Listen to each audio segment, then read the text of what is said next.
नहमदुहु व नुसल्ली अला रसूलिल करीम, अम्मा बाद।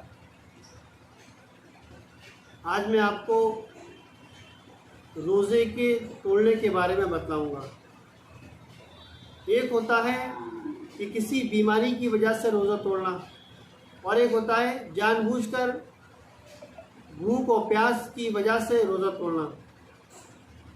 कोई शख्स ये कहने लगे कि मुझसे भूख बर्दाश्त नहीं हो रही, मुझसे प्यास बर्दाश्त नहीं हो रही, जबकि ज़्यादा उसको परेशानी नहीं है, और वो बिला वजह कुछ खा ले या पी ले ये कहकर कि मुझसे रोज़ा बर्दाश्त नहीं हो रहा, मुझे प्यास लग रही है, मुझे भूख लग रही है।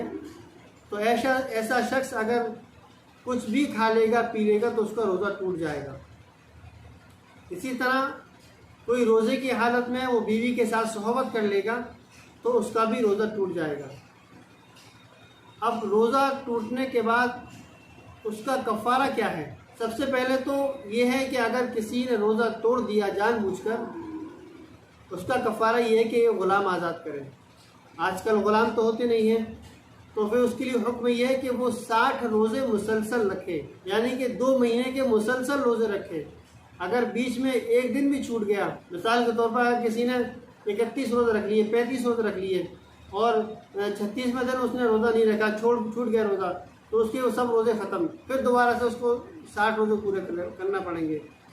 इसी तरह अगर किसी ने 59 रोज़े रख लिए और 70वां रोज़ा वो नहीं रख पाया, छूट गया किसी वजह से, तो फिर उसको दोबारा से 60 रोज़े रखने पड़ेंगे। इतना सख्त सज़ा है रोज़ा तोड़ने की जानबूझकर। 60 रोज़े वो उसको जुर्माने के तौर पर, और एक रोज़ा उसको जो उसने तोड़ा है वो उसकी कदा रखनी पड़ेगी। यानी कि अगर जानबूझकर कोई रोज़ा तोड़ता है तो उसको 61 रोज़े रखना पड़ेंगे। इसी तरह अगर कोई सख्त बीमार हो गया, बहुत ज़्यादा बीमार है कोई, और डॉक्टर ने कहा कि अगर इसने रोज़ा नहीं तोड़ा, इसने दवा नहीं खाई है, इसने कोई ऐसी चीज़ नहीं खाई तो इसकी जान पर आ जाएगी, तो इस हालत में रोज़ा तोड़ना पड़ेगा। इसी तरह कोई बहुत ज़्यादा भूख से लागर हो गया, बेहोश हो गया, उसकी बिल्कुल लगने लगे कि इसकी जान चली जाएगी, तो उस हालत में उसको रोज़ा तोड़वाकर उसको कज़ा रख सकता है। या कोई ऐसी परेशानी आ गई कि जो शरई उज़्र हो, तो उस हालत में भी रोज़ा तोड़ सकता है, उसकी कज़ा रखनी पड़ेगी।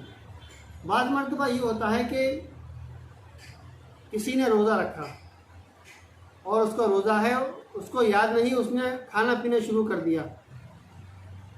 कोई अगर रोज़े की हालत में भूलकर पानी पी ले गिलास भरकर, या 1 रोटी खा ले, 2 रोटी खा ले भूलकर, तो और उसको बाद में याद आए कि मेरा रोज़ा था, तो फिर वो रोज़ेदार की तरह रहे, फिर उसको वो ना कुछ खाए ना पिए।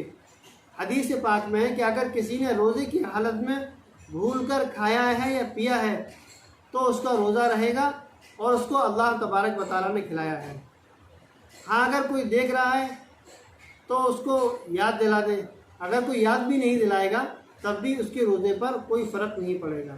तो ये छोटी सी कुछ चंद बातें थीं आज रोज़े के बारे में कि अगर जानबूझकर तोड़ा तो 60 रोज़े रखना पड़ेंगे, और अगर किसी बीमारी की वजह से रोज़ा तोड़ा तो सिर्फ कज़ा रखनी पड़ेगी। हाँ, ये बात रह गई थी कि अगर किसी ने जानबूझकर रोज़ा तोड़ दिया तो उसको ये ग़ुलाम आज़ाद करना है, ग़ुलाम आज़ाद नहीं कर सकता तो उसको 60 रोज़े रखना पड़ेंगे मुसलसल, एक भी दिन नहीं छोड़ सकते।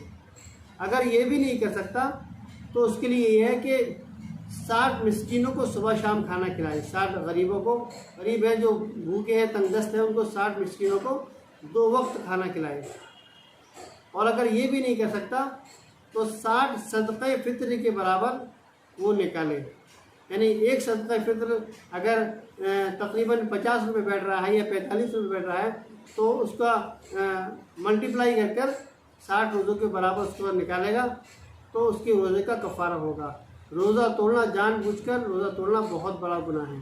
अल्लाह तबारक व तआला हम सब की हिफाजत फरमाए और खुशू खुशू के साथ रोज़े मुकम्मल करने की तौफ़ीक़ अता फरमाए। इस वीडियो को दीनी काम समझकर इसको शेयर करें। अल्लाह तबारक व तआला आपको जज़ाए खैर अता फरमाए। अस्सलामु अलैकुम व रहमतुल्लाहि व बरकातुहू।